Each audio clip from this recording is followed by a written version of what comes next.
Assalomu alaykum hurmatli talabalar. Bugun sizlar bilan chigit va uning tuzilishi haqida gaplashamiz. Chigit o'zi yog'moy sanoati ishlab chiqarish korxonalarida asosiy xomashyolardan biri hisoblanadi. Yog'moy sanoat xomashyolarini qayta ishlash yoki moylarni ishlab chiqarish, yog'larni ishlab chiqarish korxonalarining asosiy xomashyosidan biri bo'lib, bular ikki turga bo'linadi. Moyli urug'larning turlari birinchisi an'anaviy, ikkinchisi noan'anaviy. Chigit moyli urug'larning an'anaviy turkumdagi yo'nalishiga kiradi. Yog'moy sanoat korxonalarining asosiy turdagi xomashyo sifatida paxta moyini siqib olish jarayonida to'g'ridan-to'g'ri qo'llaniladi. Chigitga qo'yiladigan talablar tarkibidagi yog'ning miqdori, zavodga ishlab chiqarish uchun olib kelingan vaqtda uning namligi, uning tukdorlik darajasi, ya'ni opishonnosti, tukuning qalinligi yoki ingichkalik darajasi, po'stining qalinligi, yupqaligi yoki tarkibidagi mineral organik aralashmalar bilan ifloslanganlik darajalari bo'yicha laborator tahlillar o'tkaziladi. Laborator tahlillar natijasida olingan chigitlar saqlash jarayoni uchun sorti bilan, navi bilan yoki namlik miqdorining past balandligi bilan atseklarga, ya'ni omborlarga joylashtiriladi. Omborlarga joylashtirilgan chigit tarkibiy jihatdagi namlik va yog'dorlik darajasiga qarab qayta ishlash jarayonlariga beriladi. Chigitning olib kelinib, laborator tahlillaridan o'tkazilib, omborlarga joylashtirilgandan keyin ma'lum bir miqdor o'tishi, uning tarkibidagi namlik miqdorining kamayishi, bularning barchasi tabiiy yo'qotilishga kirib, ishlab chiqarish jarayoniga berishdan oldin tarozida tortishimiz muhim omil hisoblanadi. Chunki tayyor mahsulot ishlab chiqarish jarayonida bir xomashyoni qabul qilish u tayyor mahsulot ishlab chiqarish jarayonigacha bo'lgan boyagi oradagi masofada tabiiy yo'qotilishlar yoki ishlab chiqarish bilan bog'liq yo'qotilishlar mavjud bo'ladi. Ushbu yo'qotilishlarni hisob-kitobini yuritmasak, ishlab chiqargan mahsulotimizning tarkibiy jihati o'zgarishi yoki boyagi ishlab chiqarilgan mahsulotimizning tan narxining ko'tarilishi yoki pasayish holatlarini ko'rishimiz mumkin bo'ladi.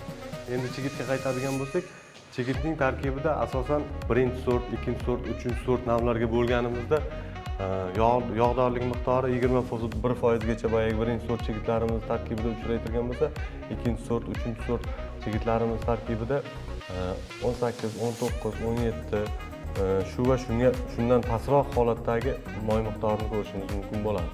Agar chigitning tarkibiy jihatida yog'ning nisbatan kamroq bo'lishi va namlik miqdorining ko'tarilish darajasi 50% yetadigan bo'lsa, bunday chigitlardan olingan yog'larni faqat texnik maqsadlar uchun foydalanishimiz mumkin bo'ladi.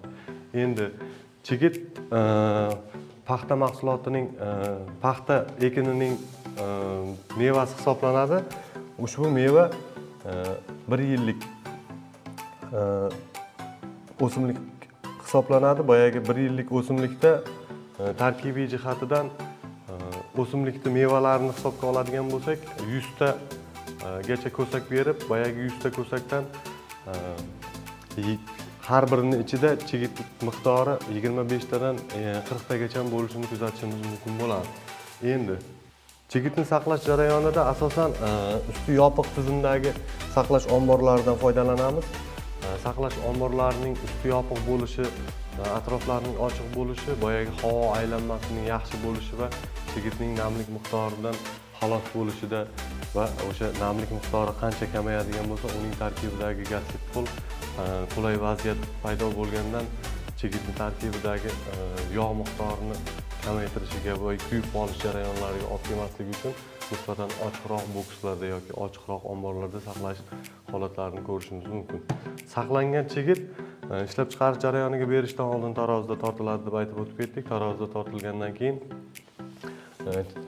chigitni tozalash bo'limiga beriladi. Chigitni tozalash bo'limida chigit mineral va organik aralashmalardan havo oqimi yordamida tozalanib, tarkibiy jihati o'sha chigit va chigitga xos bo'lgan moyli urug'lardan o'zi alohida havo oqimi bilan yo'naltirilib, keyin chaqish jarayoniga beriladi.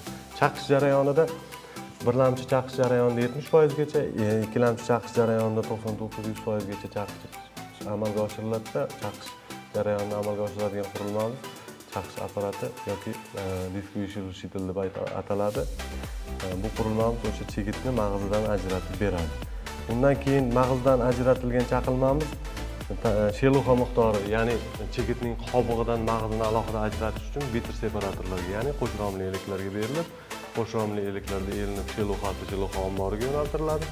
Mag'izi ta'minlovchi bunkerlarga beriladi. Ta'minlovchi bunkerning vazifasi o'sha ishlab chiqarish jarayonida uzluksizligini ta'minlash hisoblanadi. Keyingi bosqichga o'tayotgan paytda o'sha ta'minlovchi bunkerdan olib qayta ishlash jarayonini yo'lga qo'yilganligi bosqichlarni birin-ketin boyagi o'zgarishlarsiz, texnologiyani buzilmagan holatda ishlashiga qulaylik yaratadi. Bunkerdan tushgan chigitni mag'izi yanchish mashinasiga beriladi va yanchish mashinasiga berilishidan oldin boyagi namlik ta'sir ettiriladi. Sababi chigit saqlash omborlarida uzoqroq vaqt qolishini hisobiga tarkibidagi namlik miqdorining kamayib ketishi va yanchish jarayonida pomol holatiga kelib qolishini ko'rishimiz mumkin bo'ladi. Endi pomol holatiga kelmasligi uchun uni namlovchi bug'lovchi shenakdan o'tkazdiramiz va namlovchi bug'lovchi shenakda yetarlicha namlik ta'sir ettirilgandan keyin palsovkalarda, ya'ni yanchish mashinalariga berilganda yanchish mashinalari boyagi chigitimizni mag'zini pomol holatiga keltirmasdan lepestok holatiga keltirib, ya'ni 0.33-0.35 mm qalinlikdagi ingichka shaklga keltirib yanchib beradida va qovurish jarayoniga uzatiladi. Qovurish jarayonida chigitning tarkibiga qo'shilib kelgan boyagi 7-9% sheluxa miqdori va qo'shimcha ravishda qo'shilgan sheluxa miqdorining hisobiga boyagi qovurish jarayoni amalga oshiriladi. Qovurish 1-3 sort chigitlar uchun 100-105 gradus haroratda 45-50 daqiqa, standart chigit uchun esa nisbatan pastroq haroratda qayta ishlash jarayoni amalga oshiriladi. Qovurish jarayoni, yanchish jarayoni plyushitilniy valsoviy stankach 250 markali vertikal va gorizontal holatdagi 5 valli yanchish mashinalaridan o'tkazilsa, har xil zavodda har xil joylashtirilgan bo'ladi quvvatiga qarab. Masalan, plyushitilniy valsoviy stankach 250, quvvati 450 tonna bo'lgan nisbatan kattaroq zavodlarga beriladigan bo'lsa, 5 valli 3 ta yetaklovchi va 2 ta yetaklanuvchi valdan iborat valsovkalarimiz nisbatan kichkinaroq bo'lgan korxonalarda ishlatish uchun moslashtirilgan. Endi yanchish mashinasidan berilgandan keyin qovurish qozoniga o'tkazdiriladi. Bizda 5 chanli, 7 chanli yoki 6 chanli qovurish qozonlarimiz mavjud. Qovurish qozonlarida bosqichma-bosqich boyagi chigitimizni tarkibiy jihatida men boya aytib o'tdim. Qovurish yetishtirish jarayonida berilgan fungitsid, gerbitsid yoki pastdan tomiridan, ildizidan berilgan mineral organik aralashmalarning hisobiga g'o'za o'zini tanasida immunitet hosil qiladi va o'sha immunitetning nomi gassipol deb ataladi. Bu gassipol moddasi odam organizmi uchun zararli hisoblanadi. G'o'zani tanasidan, chanoqdan chigitning mag'zini tarkibiga o'tishi bilan hozirgi berayotgan qovurish jarayonimizdagi issiqlik gassipoldan birmuncha xalos bo'lishimizga olib keladi. Qovurish qozonidan o'tgandan keyin presslash jarayoni amalga oshiriladi va presslash jarayonida boyagi tepadan tushgan aralashmamiz, ya'ni yanchilmamiz tarkibiy jihatda mavjud bo'lgan shubha bilan qovushqoqlik darajasi oshadi va tarkibidagi yog'ni sizib olishga imkoniyat beradi. Qovurish qozoniga tushayotgan boyagi miyatkamiz pishib presga uzatilayotgan paytda mezgaga aylanadi. Presga tushib, presda yog'i siqib olinadi.